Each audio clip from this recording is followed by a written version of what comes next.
Welcome to story board. A cinema అయినా success కావాలంటే star hero ఉంటే సరిపోతుందా? మంచి కంటెంట్ అవసరమే లేదా? బడా హీరో డేట్స్ ఇస్తే చాలు దర్శకులు సగం సినిమా సక్సెస్ అయిందని అనుకుంటున్నారా? హీరోల మార్కెట్ పట్టించుకోకుండా ఖర్చు పెట్టేస్తున్నారా? ఇదే టాలీవుడ్ నిలువునా ముంచేస్తోందా? టాలీవుడ్ లో కొంతకాలంగా వరుసగా సినిమాలు బాక్స్ ఆఫీస్ వద్ద బోల్తా కొడుతున్నాయి. టాప్ హీరోలు నటించినా, స్టార్ డైరెక్టర్లు దర్శకత్వం వహించినా సేమ్ రిజల్టే వస్తోంది. హీరోలు, దర్శకులు కంటెంట్ గురించి పట్టించుకోవడం లేదు. స్టార్ హీరో మార్కెట్ రేంజ్ ను పరిగణలోకి తీసుకోవడం లేదు. ఎంతసేపు హీరోలు డేట్స్ ఇచ్చేయడమే ఆలస్యం, వెంటనే షూటింగ్ ను మొదలు పెట్టేస్తున్నారు. రోజులు, నెలలు తరబడి షూటింగ్ చేస్తున్నారు. ఈ కారణంగా సినిమాల బడ్జెట్ ఊహించిన దానికంటే డబుల్ అయిపోతోంది. సినిమా రిలీజ్ అయ్యాక బాక్స్ ఆఫీస్ వద్ద వెలవెలబోతోంది. టాలీవుడ్ నిర్మాతలు, హీరోల మార్కెట్ రేంజ్ ఎంత, ఎవరెవరిని సినిమాలోకి తీసుకోవాలి, సహాయ నటులకు ఎంత రెమ్యూనరేషన్ ఇవ్వాలి, సినిమాకు బడ్జెట్ ఎంత ఖర్చు పెట్టాలి, తెలంగాణలో ఎంతుంది, ఏపీలో వచ్చే కలెక్షన్లెన్ని, వీటిని టాలీవుడ్ నిర్మాతలు ఏనాడు లెక్కలోకి తీసుకోలేదు. అందుకే సినిమాలు అట్టర్ ఫ్లాప్ అవుతున్నాయి. ఎంత పెద్ద హీరో అయినా, స్టార్ దర్శకుడైనా తెలుగు రాష్ట్రాల్లో ఉన్న మార్కెట్ను బట్టి బడ్జెట్ ఖర్చు చేయాలి. కానీ టాలీవుడ్ ప్రొడ్యూసర్లు, దర్శకులు ఏం చెబితే అది గుడ్డిగా ఫాలో అయిపోతున్నారు. ఎడాపెడా ఖర్చు పెట్టేస్తున్నారు. అవసరం ఉన్న చోట, అవసరం లేని చోట పరిమితికి మించి డబ్బును నీళ్లలాగా తగలేస్తున్నారు. హీరోలకు మార్కెట్ లేకపోయినా, దర్శకుడికి మార్కెట్ లేకపోయినా భారీ బడ్జెట్ పెడితే అంతిమంగా నష్టపోయేది టాలీవుడ్ నిర్మాతలే. సినిమా ఆడినా ఆడకపోయినా, కలెక్షన్లు కొల్లగొట్టినా రాకపోయినా రోడ్డున పడేది మాత్రం ప్రొడ్యూసర్లే. కోట్లలో రెమ్యూనరేషన్ తీసుకున్న హీరోలు, డైరెక్టర్లు మాత్రం సేఫ్ జోన్లో ఉంటారు. పాన్ ఇండియా పేరుతో 100 కోట్లు ఖర్చు పెడుతున్నారు నిర్మాతలు. అయితే ఆ హీరోలకు పాన్ రేంజ్ ఉందా లేదా, ఉంటే ఎంతుంది, ఇలాంటి కొంచెం కూడా అస్సలు ఆలోచించడం లేదు. గుడ్డెద్దు చేలో పడ్డట్టు ఇష్టారాజ్యంగా డబ్బును నీళ్లలాగా ఖర్చు చేయడం, సినిమా పోతే లబోదిబోమంటూ మీడియా ముందు కన్నీరు కార్చడం నిర్మాతలకు కామన్ అయిపోయింది. సినిమాకు పెట్టిన బడ్జెట్ను రాబట్టుకునేందుకు ప్రీమియర్ షోలు, బెనిఫిట్ షోలకు టికెట్ల రేట్లు పెంచుకుంటున్నారు. వీటిని అడ్డం పెట్టుకుని భారీగా కలెక్షన్లు వచ్చాయంటూ ప్రచారం చేసేసుకుంటున్నారు. సినిమా వాల్యూమ్ను అంచనా వేస్తున్నారు. ఇది చాలా పెద్ద తప్పు. కొందరు హీరోలు తమ రెమ్యూనరేషన్ పెంచేయడం ద్వారా మార్కెట్లో తమ బ్రాండ్ను పెంచుకుంటున్నారు. రెమ్యూనరేషన్ పెంచేస్తే తమ బ్రాండ్ పెరిగిందని గొప్పలు చెప్పుకుంటున్నారు. దీనివల్ల నిర్మాత కోలుకోలేకపోతున్నాడు. ఇండస్ట్రీ నష్టాలను మూటగట్టుకుంటోంది. టాలీవుడ్లో ప్రతి ఏడాది 100 సినిమాలు రిలీజ్ అవుతున్నాయి. ఎన్నో సినిమాలు అడ్రస్ లేకుండా పోతున్నాయి. కొన్ని సినిమాలైతే ఎప్పుడు రిలీజ్ అయ్యాయో, ఎప్పుడు గాయబయ్యాయో కూడా అర్థం కావడం లేదు. వేళ్ల మీద లెక్క పెట్టేంత సినిమాలు యావరేజ్ గా నిలుస్తున్నాయి. 5-6 మాత్రమే బాక్స్ ఆఫీస్ ను షేక్ చేస్తున్నాయి. నిర్మాతలకు కాసుల వర్షం కురిపిస్తున్నాయి. కలెక్షన్లో రికార్డులు సృష్టిస్తున్నాయి. ఓవరాల్ గా తీసుకుంటే టాలీవుడ్ లో సక్సెస్ రేటు జస్ట్ 6% మాత్రమే. మరి 94% సినిమాలు ఇందుకు ఫెయిల్ అవుతున్నాయి అంటే నిర్మాతల స్వయంకృత అపరాధమే తప్ప ఇంకేమీ లేదు. టాలీవుడ్ నిర్మాతలు, దర్శకులకు ఓవర్ కాన్ఫిడెన్స్ బాగా పెరిగిపోయింది. గాల్లో మేడలు కట్టేస్తూ సినిమాలు తీసేస్తున్నారు. ఇష్టారాజ్యంగా బడ్జెట్ ను పెంచేస్తున్నారు. 3 నెలల్లో తీయాల్సిన సినిమాను ఏడాది పొడవునా షూట్ చేస్తున్నారు. హీరోల ఇమేజ్, మార్కెట్ ను పట్టించుకోకుండా కోట్లలో రెమ్యూనరేషన్ ఇస్తున్నారు. దీనికి తోడు విదేశాల్లో షూటింగ్ పేరుతో డబ్బును నీళ్లలాగా ఖర్చు పెట్టేస్తున్నారు. 20 కోట్ల సినిమాకు 50 నుంచి 60 కోట్లు పెట్టేసి భారీ బడ్జెట్ సినిమా అంటూ ప్రచారం చేసుకుంటున్నారు. అటర్ ఫ్లాప్ మూవీని తీసి ప్రేక్షకుల మీదకు వదిలేస్తున్నారు. హీరోల రెమ్యునరేషన్ కు రెక్కలొచ్చిన తర్వాతే సినిమాల సక్సెస్ రేటు భారీగా పడిపోయింది. పాన్ ఇండియా స్థాయిలో హీరోలకు మార్కెట్ లేకపోయినా 100 కోట్లు తగలబెట్టేస్తున్నారు.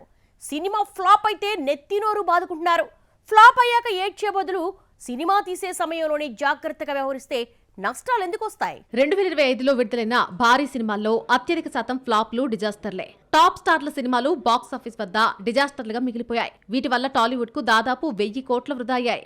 నిర్మాతలు కథకు అనుగుణంగా డబ్బును ఖర్చు పెట్టడం లేదు. టాలీవుడ్ నిర్మాతలు స్టోరీని పట్టించుకోకపోవడం ఎప్పుడో మానేశారు. కేవలం హీరో బేస్ చేసుకునే సినిమాలు నిర్మిస్తున్నారు. పసలేని కథలకు 300 కోట్లు, 500 కోట్లు అంటూ ఖర్చు పెట్టేస్తున్నారు. గతేడాది వచ్చిన గేమ్ చేంజర్, అఖండ 2, హరిహర వీరమల్లు, వార్ 2, కూలీ సినిమాలు స్టార్ హీరోలు ఉన్నా అట్టర్ ఫ్లాప్ గా మిగిలాయి. సంక్రాంతికి ముందొచ్చిన రాజాసాబ్ గురించైతే ప్రత్యేకంగా చెప్పాల్సిన అవసరం లేదు. రాజాసాబ్ మూవీకి ఏకంగా 250 కోట్లు ఖర్చు చేశారు. హీరో ప్రభాస్ కు పాన్ మార్కెట్ ఉన్నప్పటికీ డైరెక్టర్ మారుతికి లేదు. దీన్ని నిర్మాతలు ఆలోచించకపోవడం దుర్మార్గం. అందుకే సినిమా తొలి రోజు నుంచే డిజాస్టర్ అన్న పేరు తెచ్చుకుంది. అటు జూనియర్ ఎన్టీఆర్ కు బాలీవుడ్ లో మార్కెట్ లేదు. అలాంటి హీరోను వార్ 2లోకి తీసుకున్నారు. హృతిక్ రోషన్ ఎన్టీఆర్ తో తెరకెక్కించినప్పటికీ సినిమా అడ్రస్ లేకుండా పోయింది. నిర్మాతలు జూనియర్ ఎన్టీఆర్ మార్కెట్ రేంజ్ ను పట్టించుకునుంటే ఇలాంటి పరిస్థితి వచ్చేది కాదు. హీరో మార్కెట్ ను అంచనా వేయకుండా భారీ బడ్జెట్లతో మూవీస్ ను తెరకెక్కిస్తే ప్రొడ్యూసర్ల అడ్రస్ గల్లంతు కావడం ఖాయం. భారీ pan India movie game changer 450 కోట్ల బడ్జెట్ తో శంకర్ డైరెక్షన్ లో దిల్ రాజు, శిరీష్ నిర్మించారు. ఈ మూవీ బాక్స్ ఆఫీస్ వద్ద భారీ డిజాస్టర్ గా నిలిచింది. ఊహించిన స్థాయిలో మేకర్స్ కి నష్టాల్ని తెచ్చిపెట్టింది. ఈ సినిమా వరల్డ్ వైడ్ గా సాధించింది కేవలం 195 కోట్లు మాత్రమే. నితిన్ భారీ బడ్జెట్ మూవీ రాబిన్ హుడ్. మైత్రి మూవీ మేకర్స్ ఈ మూవీని దాదాపు 60 కోట్ల బడ్జెట్ తో నిర్మించింది. మేకింగ్ ఏళ్ల తరబడి జరగడంతో బడ్జెట్ అంతకంతకు పెరిగిపోయి భరించలేని స్థాయికి వెళ్లిపోయింది. మార్చిలో విడుదలైన ఈ సినిమా బాక్స్ ఆఫీస్ వద్ద కేవలం 14 కోట్లు రాబట్టి నిర్మాతలకు భారీ నష్టాల్ని తెచ్చిపెట్టింది. ఇక సిద్ధు జొన్నగడ్డతో బీవీఎస్ఎన్ ప్రసాద్ 40 కోట్ల బడ్జెట్ తో జాక్ ని నిర్మిస్తే కేవలం 10 కోట్లు మాత్రమే రిటర్న్ రావడంతో అంతా అవాక్కయ్యారు. ఇక ధనుష్ నాగార్జున నటించిన కుబేర పరిస్థితి మరోలా ఉంది. మార్కెట్ కు మించి ఖర్చు చేస్తే అంతకు మించి నష్టాల్ని తెచ్చిపెట్టింది చిత్రం. మంచు విష్ణు అత్యంత భారీ స్థాయిలో చేసిన కన్నప్ప పరిస్థితి కూడా మరీ దారుణం. టాలీవుడ్, మల్లీవుడ్, బాలీవుడ్ ప్రముఖులంతా కలిసి నటించిన ఈ సినిమా కోసం దాదాపు 200 కోట్లు ఖర్చు చేస్తే కేవలం 45 కోట్లు మాత్రమే రికవర్ చేసి మేకర్స్ మైండ్ బ్లాక్ అయ్యేలా చేసింది. ఇక నితిన్ చేసిన తమ్ముడు కోసం దిల్ రాజు ఏకంగా 75 కోట్లు ఖర్చు చేశాడు. అందులో 10 కోట్లు కూడా తిరిగి రాలేదంటే పరిస్థితిని అర్థం చేసుకోవచ్చు. పవన్ కళ్యాణ్ నటించిన first periodic drama Harihara Veeramallu. దీని పరిస్థితి కూడా ఇలాగే ఉంది. 200 కోట్ల పైచిలకు బడ్జెట్ తో నిర్మిస్తే అందులో సగం మాత్రమే వచ్చింది.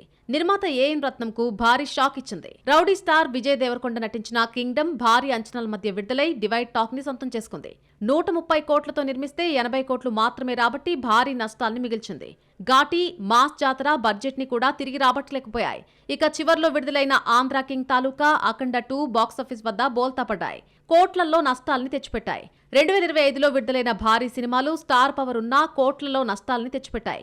కారణం బలమైన కథ, ఎగ్జిక్యూషన్, సరైన ప్రమోషన్లు లేకపోవడమే. బలమైన కథ లేకుండా ఎంత బడ్జెట్ పెట్టినా వృధా ప్రయాసే. దేశంలో ఎక్కడా లేని విధంగా టాలీవుడ్ హీరోలకు అడిగినంత రెమ్యునరేషన్ ఇచ్చేస్తున్నారు. హీరోల రేంజ్తో పనిలేదు, మార్కెట్ ఎంతుందో పట్టించుకోరు. ఎంత డిమాండ్ చేస్తే అంత ఇచ్చేస్తారా? కొంచెమైనా ఆలోచించరా? సినిమాకి మరొక కీలకమైన అంశం మార్కెట్ డిమాండ్కు అనుగుణంగా తీయాల్సిన సినిమాలను ఓవర్ ఎక్స్పెక్టేషన్లతో నిర్మించడం కూడా నష్టాలు తెచ్చిపెడుతోంది.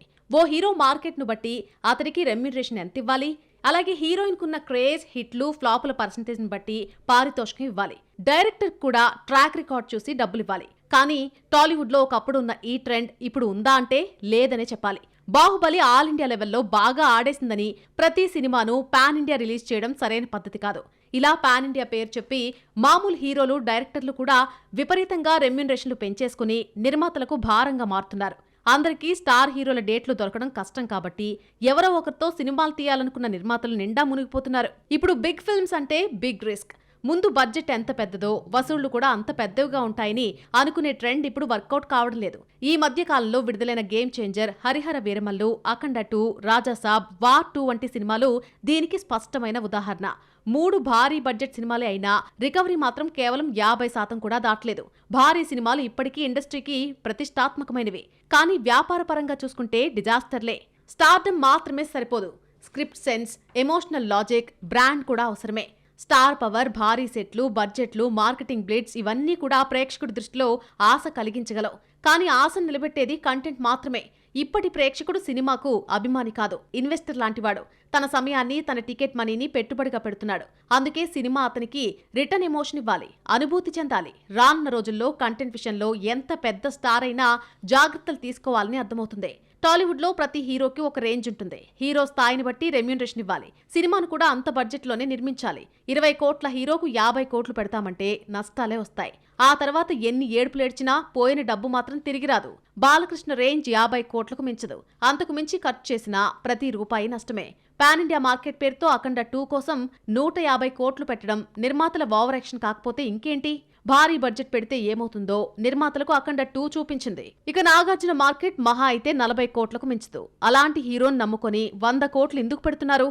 హీరోలకు తెలుగు రాష్ట్రాల్లో రీచ్ ఎంత ఉంది అన్నది నిర్మాతలు ప్రతి ఒక్కరూ గుర్తుపెట్టుకోవాలి. ఫామ్లో లేని వయసు మళ్లిన హీరోలతో భారీ బడ్జెట్ సినిమాలు తీస్తున్న నిర్మాతలు చేతులు కాల్చుకుంటున్నారు. బడ్జెట్ లిమిట్ పెట్టుకుని తీస్తే నిర్మాత, హీరో, దర్శకుడు బయటపడతారు. సినిమా ఇండస్ట్రీ బతకాలంటే అందరి రెమ్యునరేషన్లు కలిపి మొత్తం బడ్జెట్లో 30% లోపే ఉండాలి అనేది ఆరోగ్యకరమైన ఆర్థిక సూత్రం. ఈ సూత్రం పాటించినన్ని రోజులు టాలీవుడ్ బాగానే ఉంది. ఎప్పుడైతే రెమ్యూనరేషన్లకు రెక్కలొచ్చాయో, అలాగే కంటెంట్ మీద కాకుండా ఇతరత్రా పెట్టే ఖర్చుల్ని సినిమా బడ్జెట్లో చూపించడం మొదలైందో అంతే అప్పట్నుంచి చెడ్డ రోజులు మొదలయ్యాయి. కొంతమంది సినిమా టికెట్ ధరలు పెంచుకోవడానికి కూడా భారీ బడ్జెట్ చూపిస్తున్నారు. ఇలా అయితే ఎక్కువ స్క్రీన్లలో రిలీజ్ చేసుకుని డబ్బులు దండుకోవచ్చని అనుకుంటున్నారు. కొన్నాళ్లు ఈ ఐడియా బాగానే వర్కౌట్ అయినా ఇప్పుడు ఫస్ట్ వీకెండ్ కు కూడా సినిమాలు నిలబడకుండా పోవడానికి అదే కారణమైంది. ఇప్పుడైతే మరీ దారుణంగా రిలీజ్ అయిన సినిమాల ఫస్ట్ షోలే ప్రేక్షకులు లేక వెలవెలబోతున్నాయి.